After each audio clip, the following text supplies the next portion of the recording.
بس اپنے مقصد زندگی کو سمجھو اور فالتو اپنی زندگی کو ضائع مت کرو۔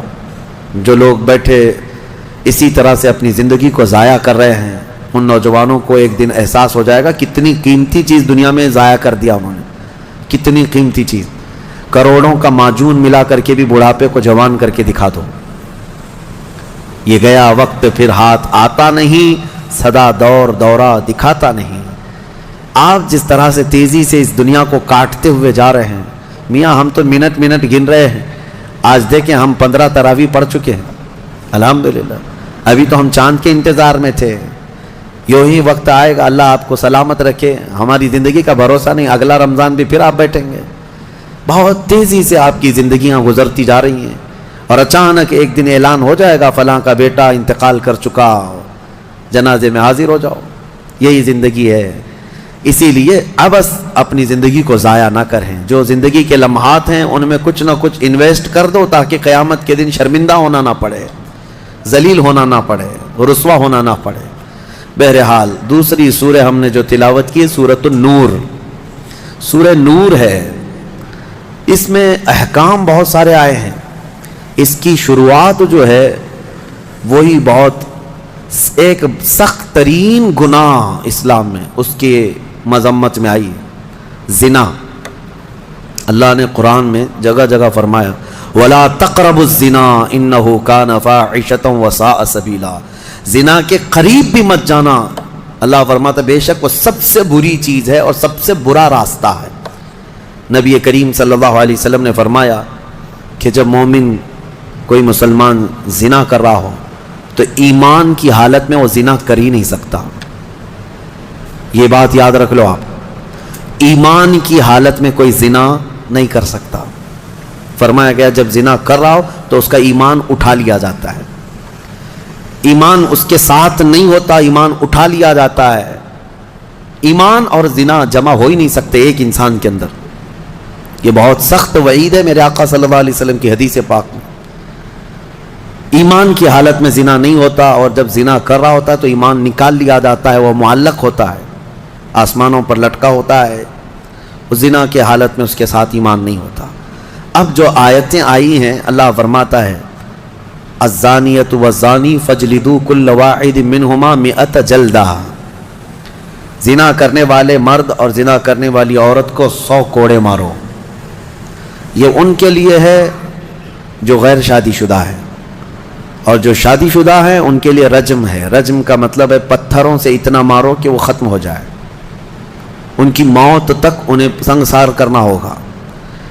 یہ اتنی ہیبت ناک سزا ہے دنیا میں کہ دیکھو تو رونگٹے کانپ جائیں آپ کے، لیکن لوگوں کو ایسا لگتا ہے کہ ایسی اتنی بڑی سخت سزا کیوں ہے؟ میرے عزیزو، یہ ایک ناسور ہے، ایک کینسر ہے معاشرے کا، ایک کینسر ہے۔ جب کیمو کرتا ہے ڈاکٹر تو بہت سخت تکلیف ہوتی ہے، کیمو تھراپی آسان نہیں ہے، پورے جسم کے بال جل جاتے ہیں، خون میں پتہ نہیں کیا سے کیا ہو جاتا ہے۔ کیوں؟ ایک پھوڑی کہیں پر کینسر کی آئی ہوتی ہے، اس کو ختم کرنے کے لیے پتہ نہیں 10 12 کیمو دیے جاتے ہیں۔ زنا جو ہے پورے معاشرے کا ناسور ہے، کینسر ہے، اور اگر اس پھوڑی کو نہیں ختم کیا گیا تو ہر ایک کے ہاں یہی چیز، یہی پھوڑی ہوگی، یہ وائرس کی طرح پھیلے گا۔ اور اسلام نے یہ سب سے بڑی سزا رکھی ہے، زنا میں سب سے بڑی سزا ہے۔ آج دنیا یہ مطالبہ کر رہی ہے کہ ریپسٹ کو اسلامی سزا دی جائے۔ کیوں؟ ان کی بیٹیوں کا جب ریپ ہو جائے تو وہ چلاتے ہیں۔ اسلام وہ ہے جو ہر ایک کی بیٹی کو بیٹی کا ہی درجہ دیتا ہے، ایک عظیم خاتون کا ہی درجہ دیتا ہے۔ زنا چاہے بالجبر ہو بالرضا ہو، دونوں زنا ہے، یعنی زور زبردستی کیا ہوا زنا ہی ہے، خوشی سے کیا ہوا اور بڑا گناہ ہے، اور بڑا گناہ ہے، اس میں اور زیادہ ہلاکت ہے۔ اس کے متعلق حدیث پاک میں ہے زانی کے لیے 15 عذابات ہیں، 15 عذاب ہیں۔ 5 دنیا میں دیے جائیں گے، 5 قبر میں دیے جائیں گے، اور 5 قیامت کے دن دیے جائیں گے۔ یہ 15 عذابات وہ جھیلتا رہے گا زانی، 5 دنیا میں، 5 قبر میں، اور 5 قیامت کے دن۔ جو سب سے بڑا عذاب ہے اس کے لیے، میں نے جو سمجھا، یہ 15 کی میں اگر تفصیل بیان کروں تو بہت لمبا ٹائم جائے گا۔ یہ 15 عذابات کیا کیا ہیں؟ دنیا میں جیسے اس کے رزق کی برکت ختم ہوگی، اس کے چہرے کی رونق اٹھا لی جائے گی، اور جو 5 عذابات اس کے دنیا میں ہونے والے ہیں، اس طرح سے 15 عذابات میں جو سب سے بڑا عذاب میں نے جو سمجھا وہ یہ ہے کہ قیامت کے دن رب تعالیٰ اس کی طرف نظر بھی نہیں فرمائے گا۔ یہ سب سے بڑا عذاب نہیں ہے تو اور کیا ہے؟ اور نبی پاک صلی اللہ تعالیٰ علیہ وسلم کی بہت ساری حدیثیں ہیں کہ اللہ تعالیٰ اس کو نہ عرش کا سایہ عطا فرمائے گا اور نہ اس کی طرف نظر فرمائے گا، بلکہ یہ فرمایا کہ جنت 500 سال کی مسافت سے اس کی خوشبو آ رہی ہوگی، لیکن زانی وہ خوشبو بھی نہیں سونگھ سکے گا۔ بڑی سخت سزا ہے۔ اور میرے عزیزو، اس سورہ میں اللہ تعالیٰ نے کئی مرتبہ یہ زانیوں کا ذکر فرمایا، الزانیۃ والزانی فجلدوا کل واحد منہما 100 جلدہ، 100 کوڑے مارو، ولا تأخذکم بہما رأفۃ فی دین اللہ، اور اللہ کے دین میں کوئی ہمدردی مت لینا، یہ بھی حکم ہے۔ کسی کے ساتھ نرمی مت کرنا، ایسے اگر کسی کے ساتھ ہو گیا ہے تو ان کنتم تؤمنون باللہ والیوم الاخر، اللہ فرما رہا ہے اگر تم اللہ اور آخرت پر ایمان رکھتے ہو تو ذرا برابر بھی نرمی نہ لینا اس پر۔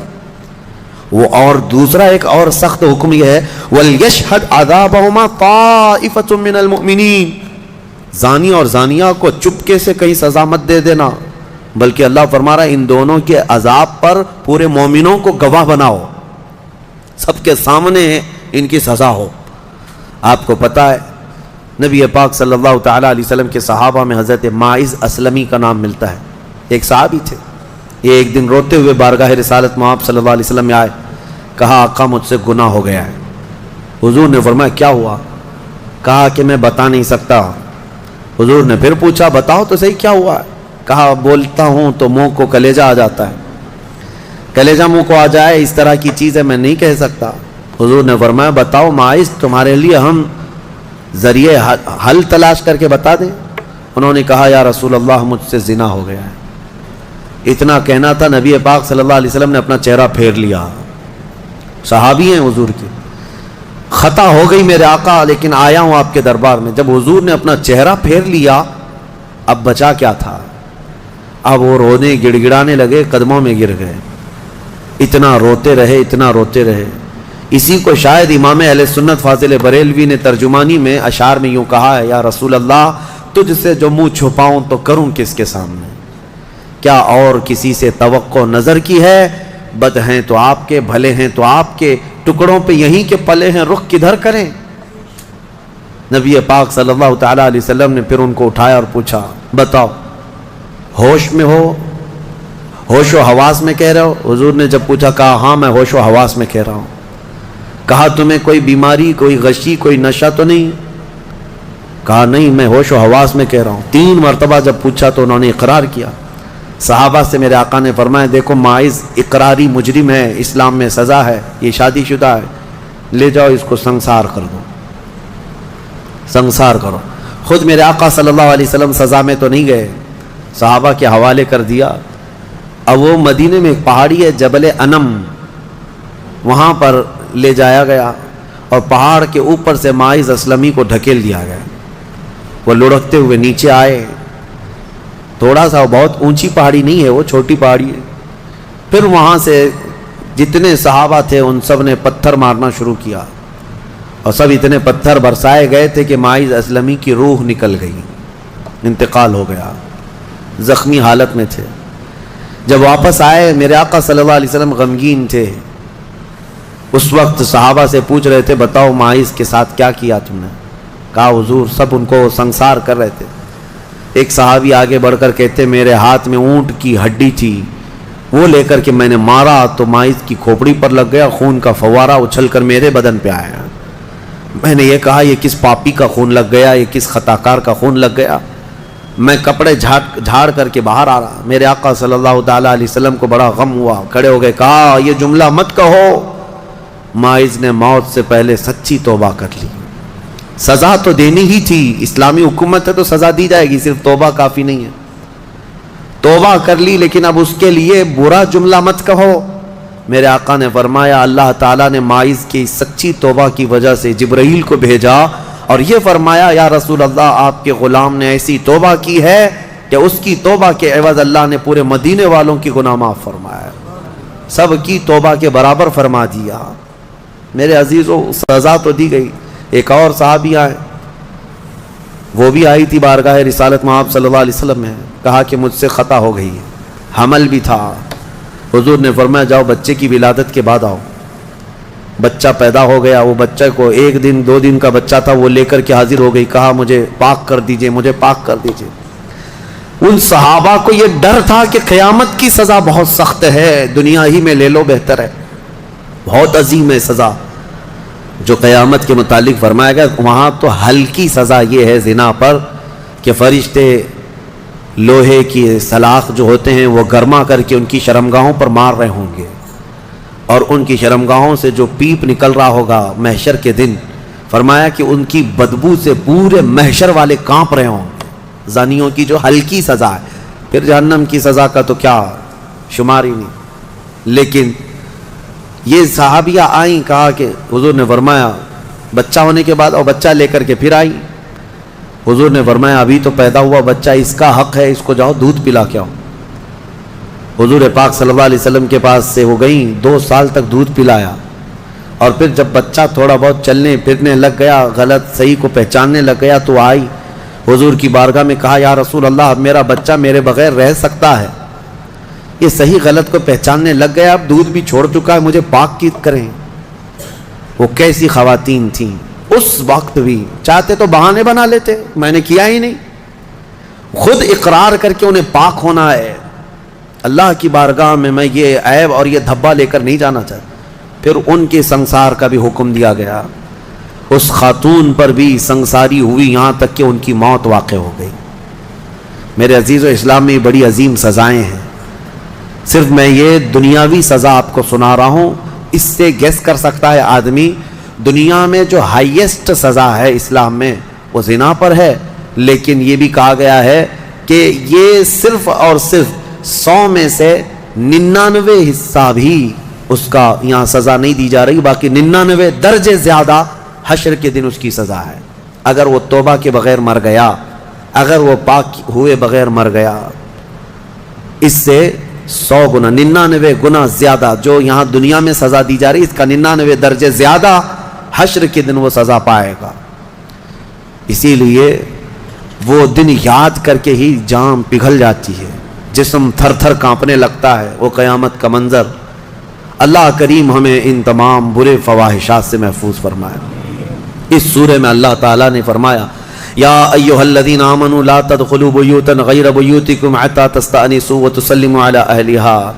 اے ایمان والو, دوسروں کے گھروں میں ڈائریکٹ ایسے داخل مت ہو جاؤ جب تک کہ تم سلام نہ کر لو, یہ تمہارے لیے بہتر ہے. گھر میں جانے کے آداب میرا مولا سکھا رہا ہے, ڈائریکٹ گھس نہ جانا کسی کے گھر میں, سلام کرو پہلے, اور آگے پوچھ رہے ہیں, آگے کی باتیں بتاتا ہوں. دروازے پر کھڑے ہو کر کے دستک دو, 3 مرتبہ دستک دینا ہے. اگر 3 بار میں بھی جواب نہیں آیا تو فرمائے گا واپس پلٹ جاؤ, اس کے پیچھے نہ لگ جاؤ. وَإِن قِيلَ لَكُمُ ارْجِعُوا فَارْجِعُوا, اگر کہہ دیا جائے کہ لوٹ جاؤ تو لوٹ جاؤ. اور لوٹ جانے کے لیے کچھ جگہ پر کہا جاتا ہے اور کچھ جگہ اشارے مل جاتے ہیں. جواب نہیں آ رہا ہے گھر کے اندر سے تو وہاں سے نکل جانا چاہیے.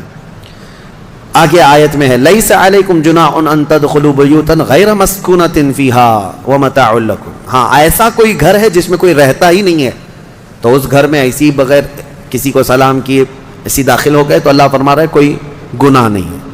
تمہارا سامان رکھا ہوا ہے کسی گھر میں لیکن رہنے والے کوئی نہیں ہے.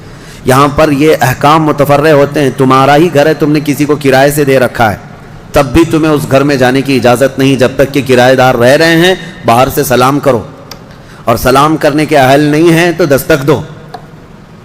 ضروری نہیں ہے کہ صرف سلام کے ذریعے ہی سے لوگوں کو پہچانا جائے. سلام کے اگر اہل نہیں ہیں وہ لوگ جو رہ رہے ہیں تو دستک دو, اس لیے کہ کون کس حالت میں بیٹھا ہوا ہے یا بیٹھی ہوئے تمہیں اندازہ نہیں. یہاں تک کہ حکم یہ ہے کہ دروازے پر دستک دے کر کے دروازے کے بالکل سامنے کھڑا ہونا بھی یہ درست نہیں, بلکہ فرمایا گیا دائیں جانب ہو جاؤ یا بائیں جانب ہو جاؤ, اس لیے کہ اگر کوئی خاتون دروازہ کھولے تو تمہارا آمنا سامنا نہ ہو جائے. یہ اسلام ہے. اور آگے اس کے فوراً آیت آتی ہے اے محبوب آپ فرما دیں مومنین سے یغضوا من ابصارہم ویحفظوا فروجہم, اپنی آنکھیں نیچی رکھیں, اپنی شرمگاہوں کی حفاظت کریں. زنا کی ابتدا آنکھوں سے شروع ہوتی ہے، آنکھوں سے ہوتی ہے، اور اللہ تعالیٰ نے وہیں پر بند باندھ دیا. نہ تمہاری آنکھیں بہکیں نہ تمہارے باقی کے اعضاء بہکیں. تم اپنی آنکھوں کی حفاظت کرو. نہ دیکھا ہوتا تو جسم کے اندر جذبات نہیں آتے، جسم کے اندر یہ خواہشات نہیں آتے، یہ فواہشات نہیں آتے. اسی لیے فرمایا گیا النظرۃ سہم من سہام الشیطان، نظر جو ہے شیطان کے تیروں میں سے ایک تیر ہے. چاہے عورت تمہیں دیکھ رہی ہو یا تم عورت کو دیکھ رہے ہو، یہ نظر جو ہے شیطان کا تیر ہے.